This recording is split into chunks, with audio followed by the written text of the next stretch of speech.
Karibu. Karibu. Karibu ingia.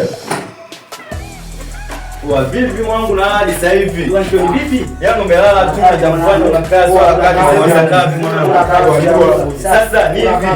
Badilisha maisha yako kwa kutumia kitabu hiki hapa. Nguvu ya maneno. Tulikuwa tumekaa tu maskani tumeona haipendezi jana tunashinda maskani. Tumetoa kitabu hiki hapa na Ezra Chone. Kitabu hiki kinaitwa Nguvu ya Maneno. Pia vijana hivi tumebadilika kutokana na hiki hapa kitabu. Hiki kitabu kitakusaidia kuliko kuwa unalala bure kijana utatumia. Kuna maneno mengi inawezekana umetamkiwa. Hiki kitabu hakipatikani hapa tu. Inapatikana yote. Nchi nzima hadi Tanzania nzima kokote ulipo wewe Mbeya au Mwanza kwa hiyo upata. Najua una ndugu wengi mkoani huko sijui wapi. Unaweza kukupigia simu ukamwelekeza. Kitabu hiki unakipataje? Unakipata mitandao ya kijamii. Namba ya WhatsApp ni hii hapo chini. Itaje namba ya WhatsApp 0675807690. Alafu kuna yule jamaa yetu mwingine kule Antoni nani wanamuita yule. Nataka tumfanyie. Akipata kitabu bila kuchosha. Vijana wote tunakwenda kusoma Nguvu ya Maneno.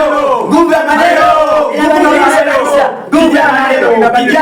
Vijana tutabadilika kupitia Nguvu ya Maneno. Asante sana Ezra Chone.